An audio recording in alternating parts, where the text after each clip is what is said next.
Hello, my name is Tobias Gibson, the Dr. John Langton Professor of Legal Studies and Political Science at Westminster College.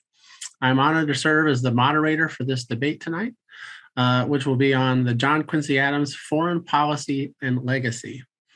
I'd like to thank John Allen Gay and Mike Watson for joining me tonight. John Gay is the Executive Director of the John Quincy Adams Society, and Mike Watson is the Associate Director of the Hudson Institute's Center for the Future of Liberal Society. To set the stage a bit, we thought it would be a good idea to lay a foundation for why understanding John Quincy Adams' role in the development of American foreign policy is important. His career included time as an ambassador to the Netherlands, Prussia, Russia, and the United Kingdom, service in the Senate, 7.5 years as Secretary of State, and a single term as president. Adams was involved in American diplomacy from his time serving as an assistant to an American diplomats, including his father, from the age of 14 to the time of his death, after denouncing the Mexican War on the floor of the House of Representatives at the age of 80. His thought and diplomacy were central in transforming the United States from a fragile, newly independent state perched on the rim of the Atlantic and surrounded by great power colonies and outposts to a sovereign nation spanning an entire continent in a Western Hemisphere where European powers were rapidly losing influence. In addition to his job titles, some of his key accomplishments include helping America navigate an extremely dangerous international environment brought about by the wars of the French Revolution and Napoleon, by the collapse of Spain's colonies in the New World, and their transformation into independent states, and by the Holy Alliance of reactionary European monarchies against the spread of republicanism. He also steadfastly defended America's right to trade with whomever it pleased. However, he is best known for his famous speech on July 4th, 1821, in which he stated that America goes not abroad in search of monsters to destroy. She is the well-wisher to the freedom and independence of all. She is a champion and vindicator only of her own. And it is this quote that will serve as a starting point for this debate. Without further ado, this debate will feature 5 questions. The first will feature a 5-minute response from both participants, and Mr. Watson will be allowed a 2-minute rebuttal. The remaining 4 questions will allow for a 2-minute response by both panelists, followed by a 1-minute response. As the debate progresses, we ask that the audience ask questions in the Q&A feature. After the formal debate ends, I will be asking Mr. Gay and Mr. Watson questions that the audience has submitted. So to begin with, question 1. Mike, you've written an article that appeared in Commentary magazine arguing that the Quincy Institute for Responsible Statecraft, and by extension, the JQAS, needs a rethink. Why is that?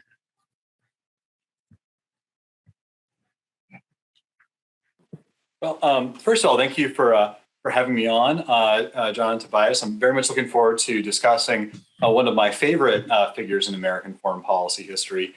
And, it's very rare that you get an opportunity to talk with people at length about something that happened 200 years ago. So my former history major nerd is like loving this, right? But as far as, the Quincy Institute, the piece that I wrote more or less argued that I would argue, or I should say, the piece I wrote in which I argued that there are some misconceptions about John Quincy Adams, about early American foreign policy that I think ought to be, or that I was trying to correct. So among them are this idea that American foreign policy early on was more successful than it has been recently. And the reason that it's more successful is because of the America going not abroad in search of monsters to destroy. So my understanding is that the Quincy Institute is largely named the Quincy Institute. And I suspect that the Quincy Society is largely named the Quincy Society because of that quote that America goes not abroad in search of monsters to destroy. And more or less, the argument, as I understand it, is that we used to be much more successful and we had much more limited goals internationally, and that we should consider doing that, switching to a more limited role internationally if we want to be as successful in the future. And I think that I mean, I would not say that American foreign policy during my lifetime has been a set of glittering successes, right? But I do think that the case that's being made there is a little overstated. So my main kind of historical point is that I don't think that quote's actually a great encapsulation of John Quincy Adams' thinking. He was he was very attuned to the realities of power. So he did not pick fights that he thought that the U.S. would lose. But he also did an awful lot of finding monsters abroad to go attack and hopefully destroy, right? So you can see this fairly early on in his career during the fights with the various small North African states that attacked American shipping, where a lot of European countries more or less dealt with it either by bribing we call them the Barbary pirates, but they were more or less states, by bribing them, maybe by sending some ships out to try to prevent them from interfering with with their shipping. And the American response was to more or less try and figure out how we can invade and defeat these little small states. Adams loves this, right? Very much a fan of it. Later on in his career, after about in the 1830s or so, this is 20 years after the Napoleonic Wars, the U.S. government, which is led by Andrew Jackson, a rival of Adams, sends France the bill for the various American ships that the French had taken during the Napoleonic Wars. The French say they don't want to pay, and Jackson starts getting ready for war. Adams at this point is a representative from New England, which is a trading center and does not want any kind of fighting that will interfere with international shipping. And, the Napoleonic Wars were 20 years ago. Let's just let bygones be bygones. Adams says, no, we should fight about this, right? And later on in his career, he does give that speech denouncing the Mexican War. But fairly soon before that, he argued that we should preemptively attack Britain to seize the Oregon territories, which at the time were disputed between the United States and Great Britain. So it is the case that he does not necessarily want to go send American troops or ships or whatnot to go fight in the Greek War for Independence, which was a big point of concern at the time. He does not want to extend diplomatic recognition to the Latin American revolutionary regimes until after they've successfully established a government. But he's not quite the. I don't think his foreign policy was as restrained as we often think it was. I think he when the country was small, weak, and fairly defenseless, he wanted to avoid conflict in order to get stronger. But as the country got stronger, he was more ready to kind of go fight with the bigger countries if needed to get what he wanted. So for that reason, I don't think that restraint is necessarily the best lens through which to think about John Quincy Adams. And for that reason, I think that they may need a little bit of a rethink about what Adams' legacy really is. Thank you, Mike. I appreciate it. John, you have 5 minutes. Sure, and thank you to both of you for helping out with this, for doing this. I'd like to argue that Adams is, in fact, an appropriate role model for the various camps in U.S. foreign policy today that go under the banner of restraint, that in general share a view that the United States should pursue a less securitized and less militarized approach to issues abroad. I think that a close read of Adams' views shows that he thought the purpose of American force was the defense of America and of American commerce, and that we should avoid entanglement with Europe in particular, that his support for force abroad was closely tied to a fairly narrowly construed vision of U.S. national interests, securing continental expansion, excluding rival great powers from our borders and from establishing new footholds in the Americas, and engaging in open trade with whomever we pleased without undue interference from other powers.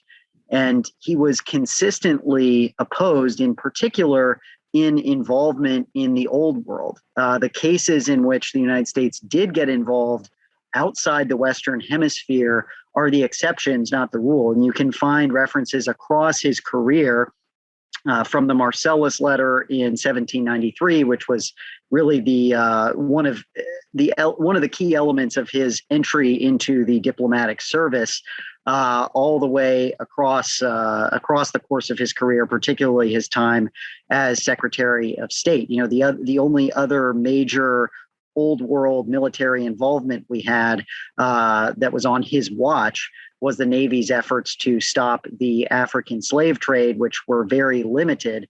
And even in that case, his main concern was making sure that the British didn't get a particularly a right to be going around and stopping and searching American ships during peacetime, which he thought was a very fearful prospect, given that they had just been impressing our sailors into their service.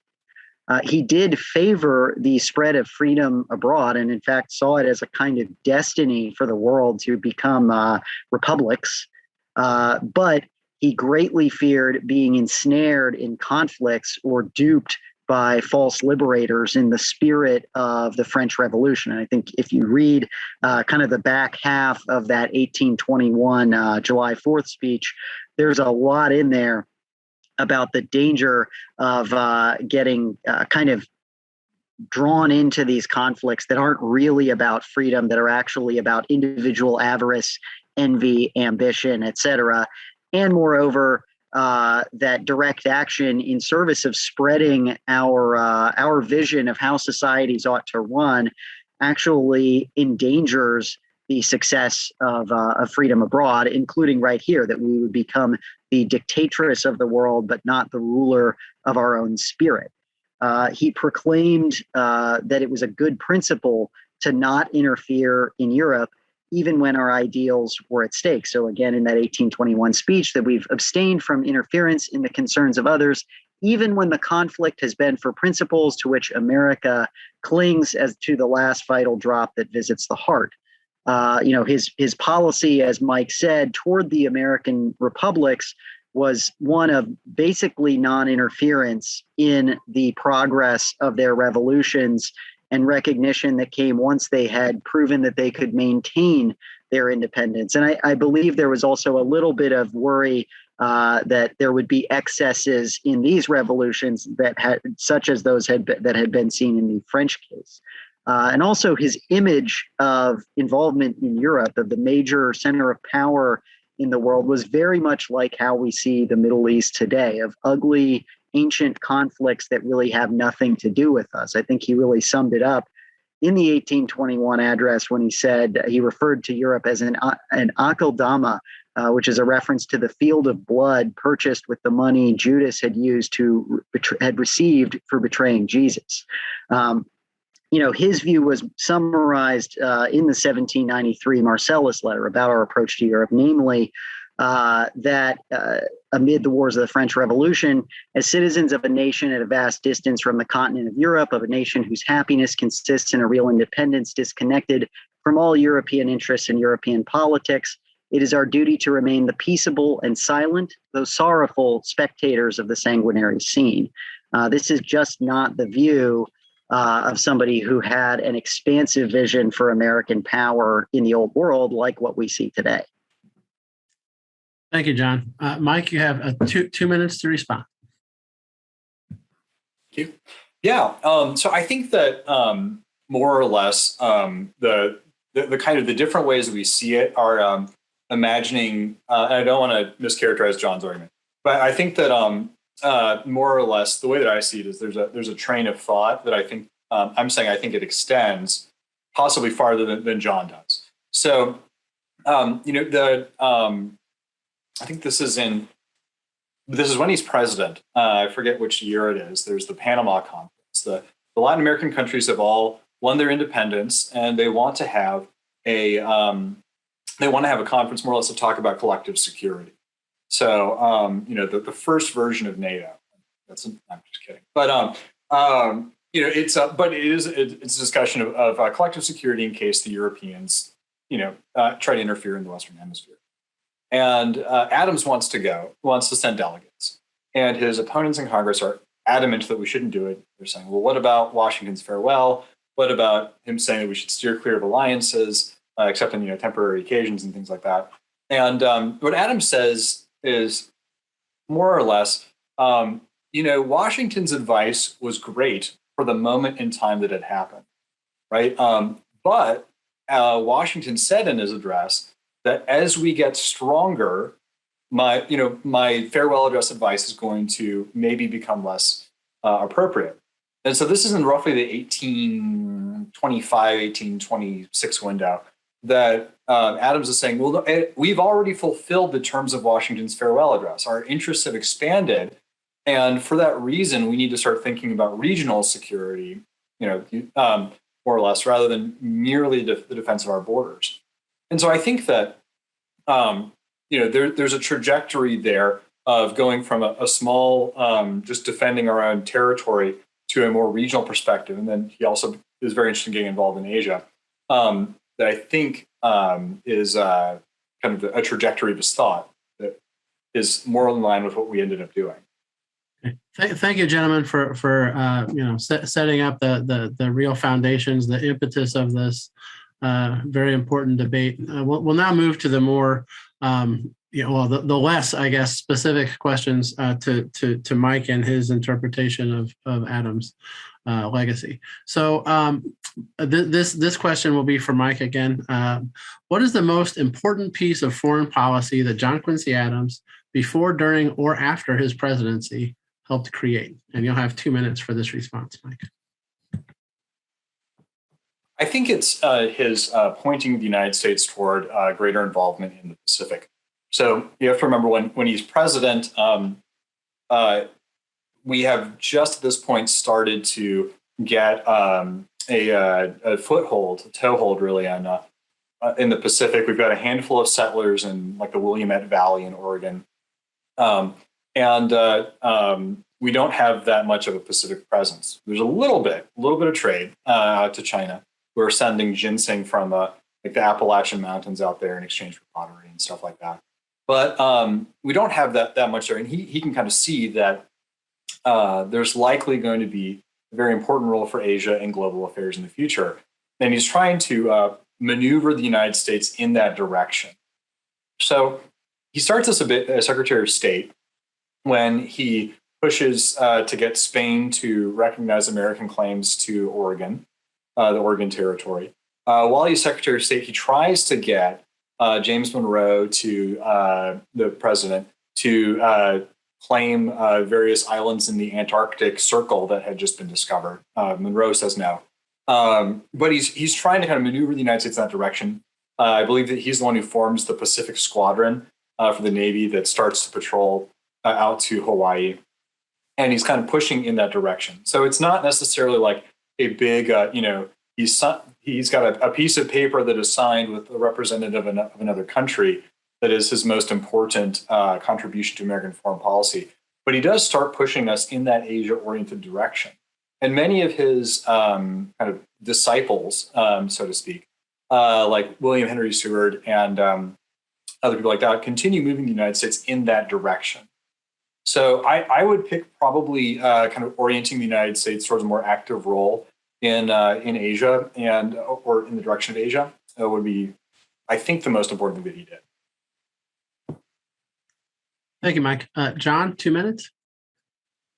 Great. So I'm going to say it's closely related to that. It's his diplomatic policies in support of westward expansion, especially the adams-onis Treaty, which, as Mike referenced, included a boundary on the Pacific, and his work with Britain on the question of Oregon and our northwestern boundary, because this is central to America's rise as a serious power. It allows us to sustain a large population and economy and contributes greatly to the European powers' exit from the Americas, which spares us potential wars on the American continent with Britain, Spain, even Russia was trying to colonize the West Coast. And this really, I think particularly we can zoom in on Florida and Oregon, had the British, say, managed to take over the Spanish claim to Western Florida, which extends according to the Spanish claims, basically to Baton Rouge in Louisiana, they would have been able to threaten the entire project of American growth west of the Appalachians, because the ability to send goods to market depended on being able to get them down, the Ohio River, the Mississippi River, out into the Gulf, and so that could have really choked us off. And it was really a use of force and hard-headed diplomacy that enabled us, under Adams' guidance, to seize that from Spain. In that treaty and in further diplomacy during his administration, and diplomacy he supported before and after the administration, he laid the groundwork for the modern boundary with Britain along the 49th parallel, which gained us, among other things, Puget Sound, an immensely valuable area of the country. Had the British interpretation of treaties prevailed, we probably would not have held that territory. So, this established, again, the foundation of America as a secure and prosperous continental nation. Thank you, John. Mike, you have a minute to respond if you like. Yeah, so I think one thing that John and I would not disagree, I think, on the interpretation of what occurred here. We may disagree on the implications of it. Is it's absolutely right. Adams's ability to maneuver various powers out of our way so that we could have a larger, more secure country is a masterclass. There's a great moment, the kind of the preliminary that leads to us getting that treaty with Spain is when Andrew Jackson arguably exceeds his orders, invades Spanish territory, seizes some Spanish cities, and executes some British citizens that he finds because he thinks they're arming hostile Native American groups. And Adams is more or less the only member of Monroe's cabinet who says, you know what, we're not going to apologize. We should double down and tell them that if they don't stop letting the Seminoles run rampant, we're going to fight them again. I would argue that makes him more aggressive than everyone else in his cabinet. John and I would agree on that. I think we just maybe disagree on what that means for us now. Thank you. I appreciate it. Sorry. As a reminder to the audience, I believe we have one or maybe two questions in the Q&A. If you have questions throughout the debate, we welcome you offering them, and a couple of questions and a few questions I will be asking your questions to the panelists. So John, in 2 minutes, in preparing for this debate, I watched another one which included this question: was John Quincy Adams a realist? I'm interested in your thoughts on that. Yeah, I think you can say that there was a strong realist component to his thought. He doesn't fit cleanly, and we can go into some of the exemptions maybe later. But there was a big realist streak in his thought. I think he had a view of human nature and state behavior that's consistent with today's realist camp. He saw nations as tending to ruthlessly pursue their own interests, to enlist others in their own struggles for purely self-interested reasons. He had a lot of experiences early in his career that informed this. The Citizen Guinea affair, which was a big diplomatic incident with the French, basically trying to interfere in our internal politics and break American neutrality in the French Revolution war between France and Britain. Also during his posting in The Hague, where they were the Netherlands was nominally allied with France. He saw them breaking Dutch sovereignty a lot as well. So that led to him to shape and share Washington's fear of foreign interference. He also warned of self-delusion on the part of the United States in favor of various foreign powers. Again, wanted America to be a strong, independent, continental nation. Which according to any contemporary realist, you'd say, hey, that's a pretty good way to become a great power. And that goal and his willingness to use force in that service is consistent with realism. And I guess, do I have about 20 more seconds or so? So one wrinkle here, there are two wrinkles. One of them is that he did seek across his entire career, decades, sought the propagation of a norm around free trade, around neutral trade, being secure in time of war via treaties. I mean, I think this is kind of broadly consistent with a kind of liberal vision of international affairs. So I think that's one area where he was not necessarily strictly realist. Thank you. That's an interesting dichotomy. Mike, 2 minutes. Yeah, I think you could. Well, it's a yes and no question depending on how you define realist. I think it's become such a broad category now that I'm not sure that I'm not sure I could actually define what like makes somebody like a realist versus not in this sense. There are some people who go on the realist side all the way to ideology just doesn't matter. The internal character of regimes or countries just does not matter as far as figuring out how their foreign policy is going to act, right? Or how they're going to act abroad. Adams would have disagreed on that. One of the reasons why he does not want to get involved in the Latin American kind of wars for independence or the revolutions is that he doesn't think that they're going to become liberal democracies. And so he has this argument with Henry Clay, who I believe at the time was the Speaker of the House. Henry Clay is kind of Abraham Lincoln's political idol later, where Henry Clay wants to at least extend diplomatic recognition. Adams says, well, they're not going to become the kind of countries that we'd like them to be.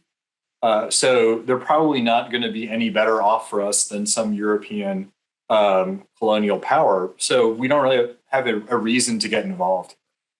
And, with the Europeans, he thought that they were likely going to eventually become liberal and democratic, but he thought that was, I think in the 18 teens, I think he said it was about 50 to 60 years away. It's one of the reasons why he's just not interested in doing much in Europe. He just doesn't think that there's much to be done.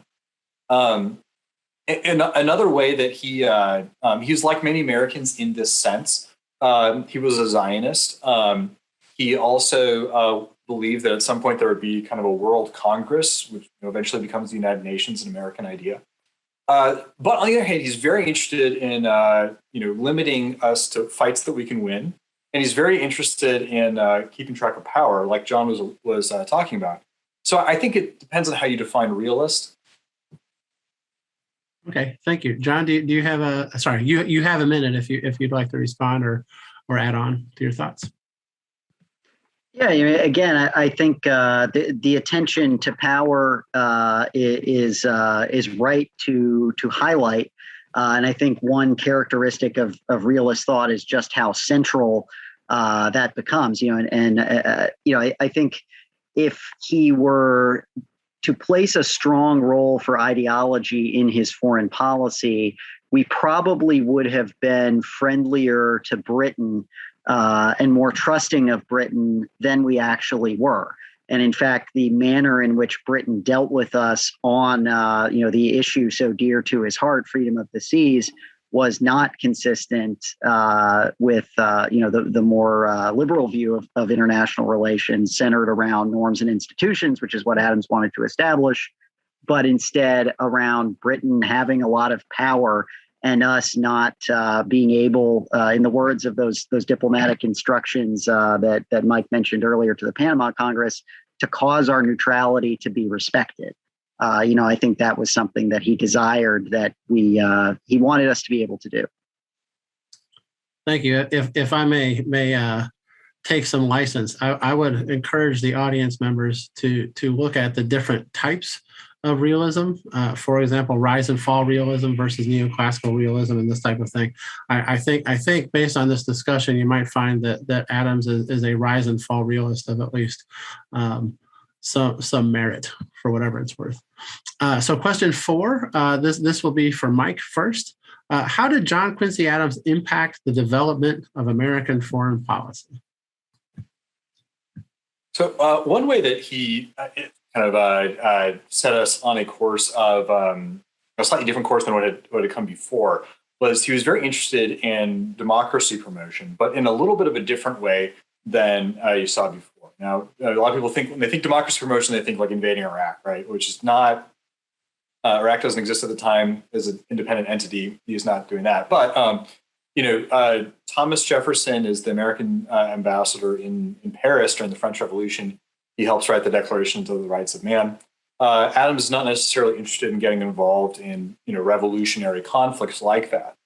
But what he does do when he's president is he gives instructions to his ambassadors to the various Latin American countries, and he says, as long as we're going to be negotiating trade agreements with them anyway, we should include essential parts of every trade agreement that we sign, like freedom of religion.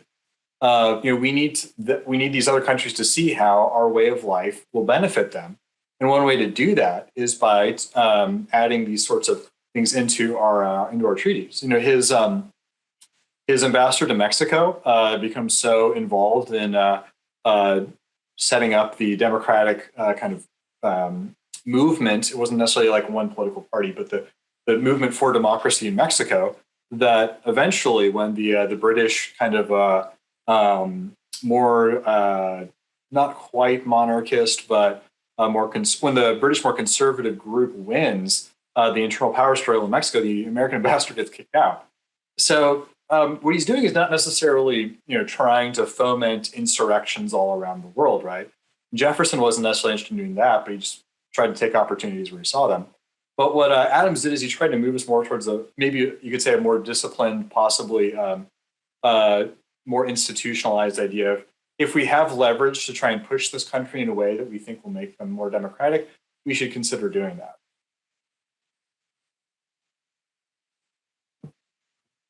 Thank you, Mike. I appreciate it. John, 2 minutes for the same question. Yeah, sure. And I think the question of religious liberty there is actually an interesting one. In his instructions to or his message to Congress about his proposal to attend the Panama Congress, as I read it, what he means by religious liberty is fairly narrowly construed. He says it presents a fair occasion for urging upon all the new nations of the South the just and liberal principles of religious liberty, not by any interference whatever in their internal concerns, but by claiming for our citizens whose occupations or interests may call them to occasional residence in their territories the inestimable privilege of worshiping their Creator according to the dictates of their own consciences, and says this is in the customary law of nations. So it's very focused on the rights of Americans that happen to be in these countries in the course of commerce, which again, I think a lot of his foreign policy vision is tied to America as a commercial power and as a nation among nations that has a right to trade with whomever it pleases. But beyond that, I think you can point to a lot of places where he had a lot of impact on, for instance, the farewell address. I mean, Samuel Flagg Bemis was of the view that documents like the Marcellus letter, that there is common phrasing in places and common ideas, even though the address by Washington was largely written by Hamilton. But that's, declined involvement in European politics, which again is a constant theme for Adams. I think he had a vision of America having a certain detachment from the other powers, particularly the European powers, and not being tied in intellectually to, say, the English, with whom we have a common historical heritage, or with the French, who sometimes, but not perfectly, speak to our ideals. He was very wary of that, and thought that we could pull the wool over our own eyes and get caught up in their schemes, as he had seen them do to us many times before. Thank you, John. Mike, you have a minute if you'd like to respond. All right. Yeah, I think trying to get American religious liberty and or religious liberty for Americans in these new countries was possibly a little bit a bigger ask than we think of it as now. At the time, not every revolutionary regime, but a lot of them were very heavily influenced by the Catholic Church. And, just the institution, I'm not talking about like any theological arguments. I'm just saying that like the institution of the Catholic Church at the time was very important in Latin America. And generally speaking, the church was not a big fan of allowing other people to practice their religion openly. Even I was actually talking with somebody recently in the State Department who has worked on Latin American issues, and he said this actually still crops up occasionally today, where you'll have kind of renegade priests, try to like prevent other kind of sects from starting radio broadcasts or something like that in local areas. So I think that was a bigger ask maybe than we often think of it as being now. But otherwise, I'm going over again by a few seconds, so I'll stop. A few seconds is fine. Thank you very much. So for the last question, John, in 2 minutes or so, how would your different readings of John Quincy Adams' views apply to current issues like those in the Ukraine or Taiwan, for example? Yeah, I think if my reading of Adams is correct, I think Adams would have been generally unlikely to support permanently stationing U.S. forces abroad or making permanent military alliances, especially outside the Western Hemisphere. That he might support the use of force to defend the U.S. right to trade with whomever we want, such as, for instance, in the event that Iran tried to close the Strait of Hormuz. In the case of Ukraine, he'd see it as fundamentally a European concern and would see questions about the status of, say, Russian culture within Ukraine and its alignment with the West or the East as the kind of thing which, per the Marcellus letter, we are not constituted judges to the merits of their cause. I think it's unimaginable that he'd support admitting Ukraine into a permanent alliance via NATO. He would also probably be pretty wary of the interference of both Ukraine and Russia in American politics. I think he would see the seizure of Crimea as unjust, but would also see some of the characters floating around in Ukrainian politics as an example of the kinds of folks that we don't want to get involved with and don't want to see as promoters of liberty.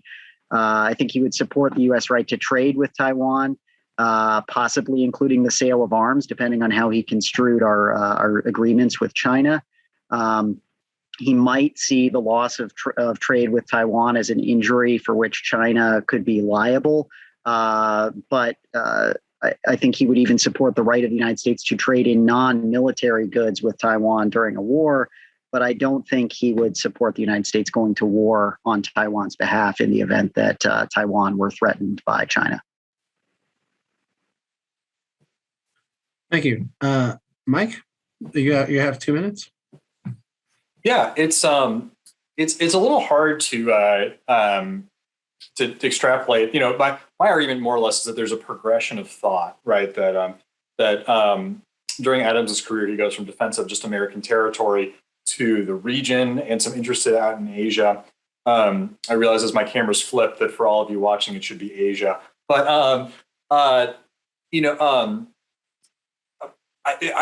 believe there's a progression of thought there that I wouldn't want to push too hard into any individual cases. He could not envision a world with nuclear weapons, right, or anything like that. So taking what I'm saying with a grain of salt, I do think that the best example we can see of how he thought great powers ought to act is, or one of the better examples, I should say, of how he thought great powers ought to act when they have the ability to project force abroad, is during what we call the Opium Wars, the first British-Chinese War, where, again, this is New England. A lot of people there do trade with China. They're very happy about that. They don't want a war. They don't like the Brits, so they think that the Brits must be in the wrong. And Adams, at this point, is in the House of Representatives. He looks into the facts of the case and says, it's actually not about the opium. The reason that we're selling, or that the Brits are selling opium in China, is because the Chinese are not allowing free trade between. Chinese people are not allowed to buy foreign goods for the most part, which is why they're smuggling opium. And moreover, China tends to act as though it is above every other state in the international system. It doesn't believe in equality of states. It believes in this hierarchy where China's at the top and it has no equals.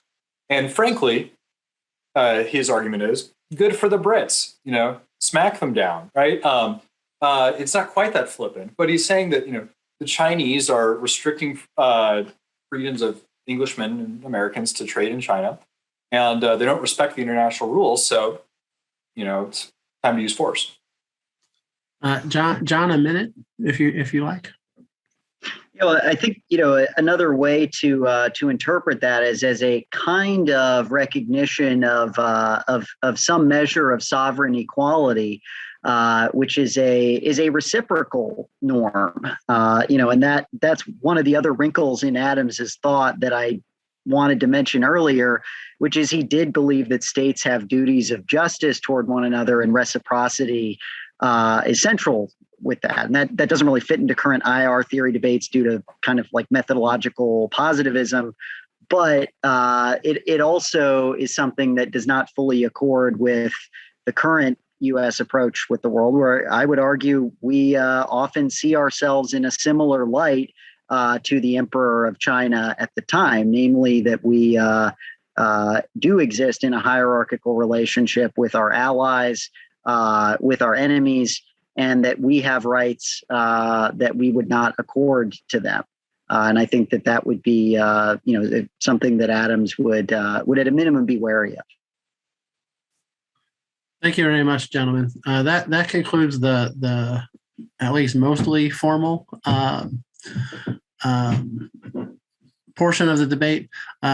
However, based on the last line of questioning, there's a question here from Julie Thompson Gomez, who asks, Barry Posen's book Restraint emphasizes the U.S.'s command of the commons as a necessary component of American power that must be maintained even as the U.S. should move to a grand strategy of restraint and offshore balancing. Do you think Posen's focus on command of the commons fits well with John Quincy Adams' focus on the U.S. as a maritime trading power? Why or why not?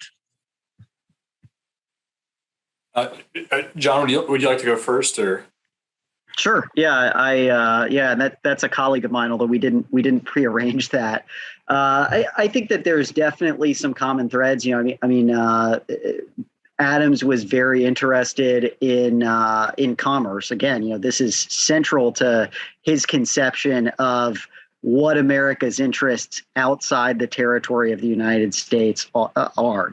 Our right to conduct trade, which is largely done by sea, and that we need the ability to support that trade and to cause our rights as a neutral nation in times of war to be respected. And I think that that's consistent with having a meaningful naval power. I don't know if that's quite what Posen is saying, which is much more about having a dominant position on the seas, and by that, kind of denying the ability of other great powers to project power elsewhere at our will. I agree with that idea as a kind of minimum standard for U.S. naval policy, but I don't think we can necessarily extrapolate that from Adams's thought. I just don't think there's enough material there. Okay. Mike? Yeah, I tend to agree that he clearly saw the Navy as serving kind of globally, right? By the time he had passed away, our Navy was operating constantly around the world. But as far as kind of being the maybe uncontested naval power, I don't know that he would have objected if he thought it was possible, but I'm not sure that he really pushed it that far. Okay, thank you. Josh Kang asks, often academics and philosophers enact different policies when they enter power from what they preached or wrote about. How would one respond to the discrepancies of John Quincy Adams as president versus his time as Secretary of State, from when his own personal and philosophical views as a mere policy thinker or even as a legislator? Mike, would you like to take that one first this time? Sure. Well, yeah, I think one way you can see it is there's a letter he writes after he's negotiated the adams-onis treaty with Spain, before it's ratified, where he writes to a senator, I believe from Illinois, says, look, I negotiated a treaty that's going to acquire a bunch of territory that will almost certainly become slave states, right? And he says, more or less, I'm the Secretary of State. My job is to serve to kind of do what the president says and expand things. Now, if I was a senator, I would vote against the treaty, but or something along those lines. I would vote against the treaty unless there was some kind of provision preventing this new territory from becoming a slave state. However, that's not my role. So I think that there's a bit of, he does have ambitions, right? He's kind of aware that secretaries of state at that time tend to become presidents. But I think he's also saying, like, it kind of depends on what my job is as to what I'm trying to do here. John, do you have any thoughts?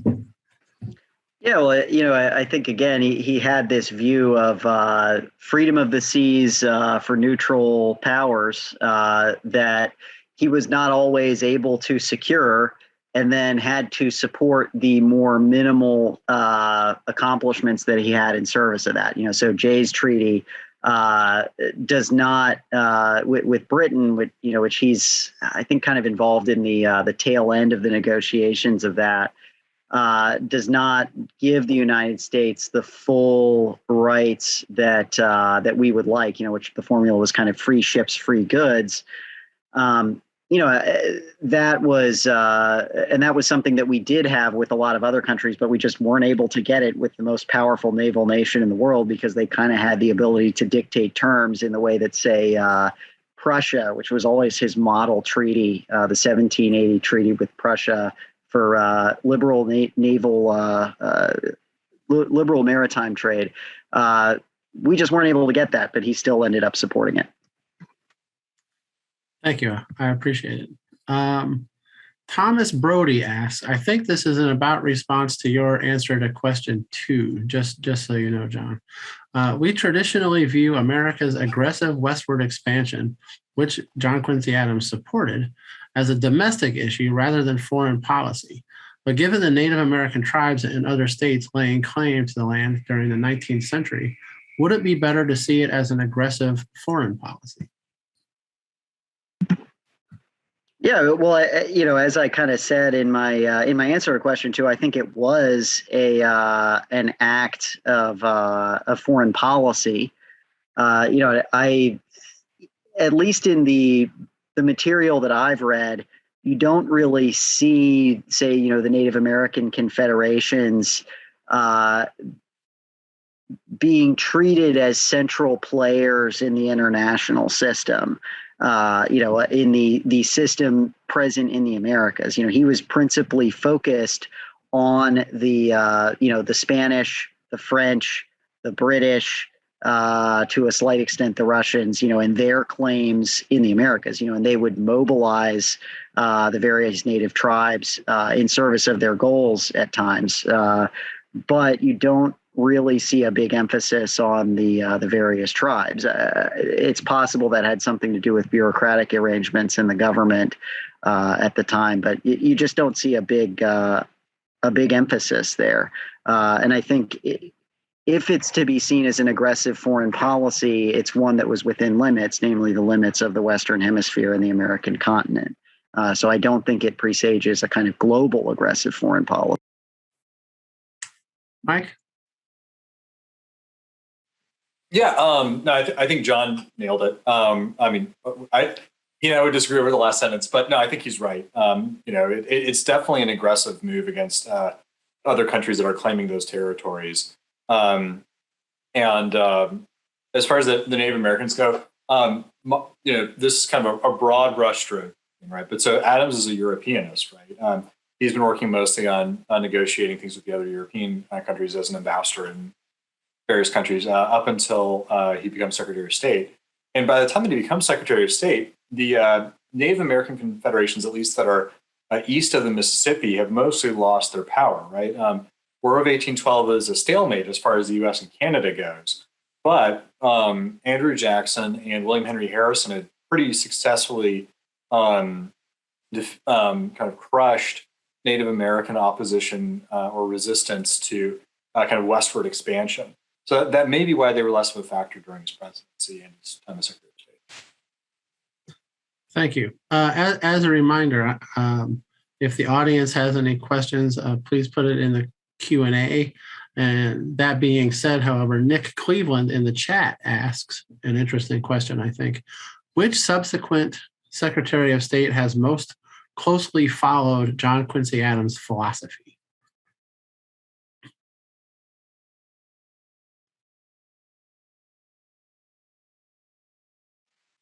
Well, this may be a cheat, but one obvious candidate is one of his disciples, Seward, as Abraham Lincoln's Secretary of State, and Seward is another big proponent of further American engagement in Asia. Right, he buys Alaska from the Russians.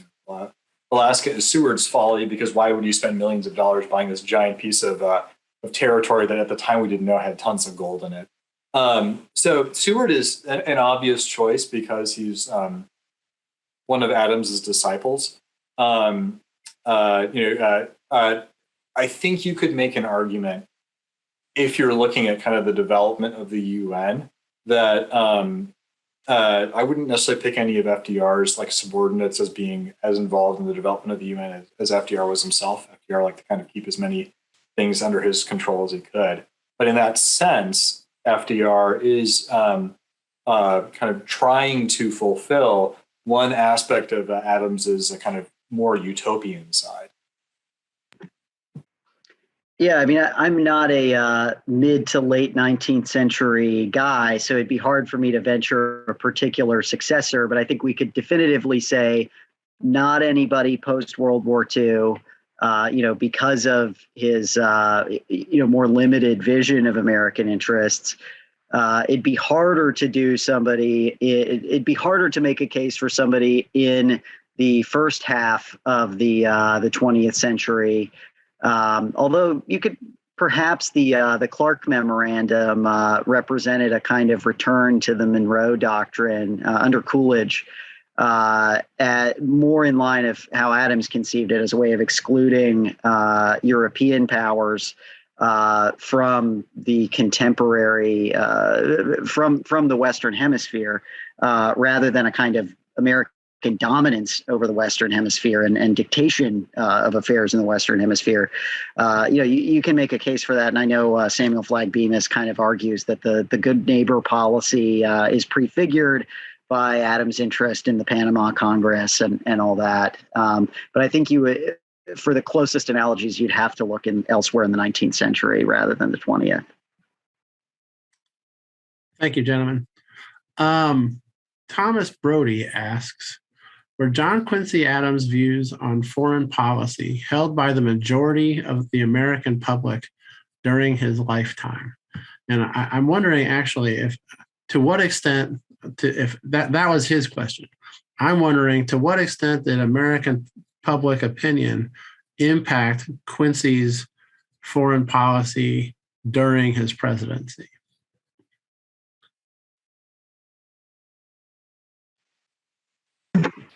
So After John. I'll venture a bit of a guess at this. I know I'm forgetting which occasion it was. It might have been some of the negotiations with Britain about the northwestern boundary and about Oregon. But I definitely saw instances as I was kind of rereading through the history today, where he saw public opinion as a limit and as a shaper on our policy. I think there were times when he was pushing beyond the opinion of members of the cabinet. I mean, I think that's incontrovertible. That's definitely the case with the Monroe Doctrine, where he was really the only one in the cabinet pushing hard for an independent U.S. policy, as opposed to just saying, let's go along with the Brits. And also, as Mike mentioned, in the response to Jackson, in his actions in Western Florida, I think he was willing to buck public opinion or public opinion as manifested in the elite, the foreign policy elite of the day. We have about 5 minutes. I'd like to ask a question since there isn't a current one. As I'm sure that my co-panelists are aware, and I suspect that at least most of the attendees are aware. John Quincy Adams' presidency was mired by the 1824 presidential election, which was exceptionally contested. It gives rise to the eventual rise to the populist, and according to a book I'm reading currently, demagoguery of Andrew Jackson. And so I'm wondering, given the absolute partisan conflict, the domestic partisan conflict during his presidency, what lessons should we learn, could we learn from John Quincy Adams' foreign policy, given the current domestic partisanship that the United States is again experiencing? Yeah, I think one way of thinking about Adams's presidency is that when he comes in, he's kind of the heir of the national Republicans. They're mostly Thomas Jefferson's party switches after the War of 1812 and says we need to have a lot more government-oriented economic development. We need to be a bit more technocratic about how we're conducting our politics and whatnot. Because if we barely got a tie with the British. And that was while the British were only using about 1/7 of their naval power against us, right? Most of it's still dealing with Napoleon. So if we get another fight with the UK, we could be in real trouble. So Adams is kind of the heir of that. And part of it is there's this kind of, dubious background dealing, right? That ends up with him as the president, despite Andrew Jackson getting the most votes in the Electoral College. Andrew Jackson doesn't get a majority. He just gets a plurality. And Adams ends up doing some negotiating. But during Adams's presidency, you kind of see a almost technocratic elite that have a very specific vision of the country that's pretty at odds with how a lot of other people within the country think. And Adams is definitely the sort of person who thinks that if he just explains it again longer, that people will realize that his argument is so brilliant that they'll just go along with it, right? And he ends up becoming the first one-term president since his father about 30 years before. So I think that when you're thinking about kind of domestic divisions, this is a serious problem in kind of the elite, or if you want to call that particularly in Washington and New York, is that they have a particular vision of how the world works. And for many Americans, it works, but for many, it doesn't seem to work as well. And so far, the response has been pretty frequently, well, if we just explain it again louder, everyone else will eventually realize that I'm right and you're wrong, and that you owe me an apology. Now, again, this is an oversimplification, but in that sense, I think Adams is someone who is very successful at a lot of the things that he does. He accomplishes a lot of the objectives he sets out to do. But because maybe he's not quite where the majority of the people are in the country, he ends up not able to kind of lead it in the direction that he'd like to do or like to go. Thank you, Mike. John, what are your thoughts? Yeah, I think Mike makes a good point there. And Adams was definitely an elite. He spoke like half a dozen and changed languages, and spent probably 7 of his first 18 years living abroad. But I think to pull it back to one of the major themes in Adams' thought about foreign policy, I think in a time of great partisanship, he would be particularly afraid of alignment of domestic U.S. interest groups with foreign powers. For instance, there's a lot of foreign money sloshing around in Washington think tanks, and that I think this is something that Adams would be appalled by, because he saw nations as to a great extent being out for their own interests and trying to enlist America in their conflicts. And at least Washington, who's kind of his great role model, particularly connected the spirit of party to the vulnerability to foreign interference. And this, I think, this was greatly informed by Adams's own writings and by his time in the Netherlands, where the French and British had people aligned with them in internal Dutch politics that they were supporting and trying to turn the Netherlands into a pawn against the other. I mean, one advantage of being a big, strong country is it's just harder to kind of like buy off, our entire leadership, because we've just got so many people. But there's certainly growing desire on the part of various foreign powers, some friendly, some not, to directly shape American internal politics, including through the use of social media. And I don't think that we enjoy the same degree of sovereignty as we did, say, 30 years ago. And I think that that's something that Adams would have categorically opposed. Thank you, gentlemen. We're at least near the end of our time. We are a little bit over, actually, but I did want to give both of you the opportunity, although we've had lots of questions and comments and et cetera. Is there anything else that you would like to say? Any thoughts that I didn't ask you about or that the audience members didn't ask you about before we part ways for the evening? Well, I've got a little bit. Kind of one thing that that also shows up in Adams's thought, especially in the Monroe Doctrine, which he greatly shapes, is a kind of de facto standard for who we do diplomacy with, who we recognize as a government. That basically, if a country actually exists, declares their independence and maintain it, then we're going to do business with them. And I think this kind of would cut across a lot of the dividing lines on foreign policy today. I think Adams might well have supported putting the U.S. Embassy in Jerusalem, for example, because it is, in fact, the de facto well-established capital of Israel. I think he might well have also supported today's measures to deal with the Taliban, which are the de facto government of Afghanistan. They're the victors in an internal civil war. I don't think he would have favored the kind of diplomatic style that treats diplomacy as a kind of concession. He wanted to be in the room, which you read the message to Congress on the Panama Congress that Mike referenced. That's one of the reasons he cites for us needing to be at the Panama Congress is we want to see what's going on and we want to maybe be able to shape it a bit. And so, he would, I think, be against the total isolation of Cuba, Iran, North Korea, would not have really bought into the critique of Trump for inviting Taliban representatives to Camp David. I think he was much more interested in talking than some of our foreign policy advocates are today.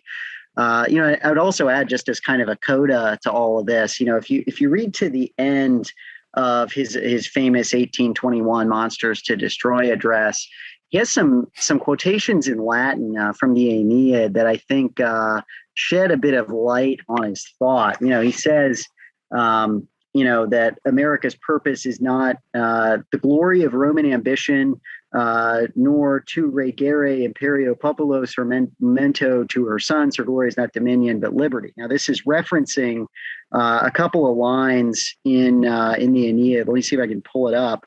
And he had referenced several lines earlier in his own speech, several lines earlier in the Aeneid. So the relevant portion here that we're talking about, Virgil says, "You, O Roman, govern the nations with your power.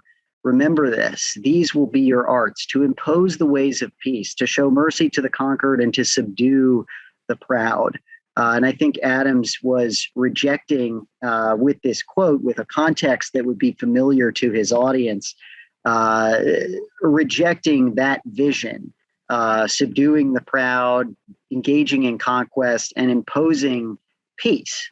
And I think that does not fully square with our vision of diplomacy today. Thank you, John. Mike, do you have any closing thoughts? Yeah, John mentioned the 21 4th of July address. The only other thought I have on that is it's kind of funny. There is this long section that he has in there about well, we're not going to go to war with you over Latin America at this time, right? And he is very worried about this idea. I think because he's worried about slave power. During this time, this is when he writes that letter to that senator saying, "I wouldn't vote for this treaty unless I knew that it was going to become slave power." Right? He's very worried that the United States is going to become this very aggressive kind of colonial group. Right? What was interesting is the takeaway that almost everybody got from his speech, including the various diplomats who were in attendance, was an earlier line where he more or less says, "The great thing about the Declaration of Independence is that it shows that all governments that are formed on the basis of conquest are fundamentally illegitimate." And at the time, there are two kinds of American responses. There's the people who say this is a great speech, way to give it to the Brits, right? And the other side are the people who are saying, hey, right now we actually have a decently nice relationship with Great Britain. Please stop doing things that are going to make them very, very upset, like saying that monarchies are illegitimate or something like that. And Adams writes back to a young admirer who expresses this concern. He says, no, you don't understand. It's a 4th of July address. It's very hard to give one at this time without it sounding like you're criticizing Great Britain. But I'm not after Great Britain. I'm after the autocracies. This is the time when there's the Holy Alliance of led by Russia, of various autocratic monarchs that are trying to stamp out any attempts to form any kind of democracy anywhere in Europe. It's almost like the world must be made safe for autocracy kind of ideological foreign policy. And what Adams is saying, is that we're not looking to fight anybody necessarily. But what we are going to do is encourage people around the world to, where they can, overthrow their leadership. Right at the end of the address, he says, more or less to like the sceptered lords of mankind, that they should go follow the Declaration's example. The last phrase is something like "Go thou and do likewise." So it's this kind of very interesting aspect of Adams's thought, I think, where when it comes to actually sending Americans into combat, right? He's it's not that he's necessarily shy to do it. It's just that he wants to pick objectives that he thinks that we can attain, right? He's like, we're not going to overthrow Russia. We can't invade them, so we're not going to do that. We can't defeat the Ottoman Empire. We barely have enough ships to protect our own commerce, so we're not going to send ships to Greece to interfere in that their war, or to take the Greek side in the Greek war. But what we will do is encourage other people to understand, like, the gifts that, as Adams would say, will come to us from God, and that we'll kind of be there, being the well-wishers of mankind that John gets at. So it's this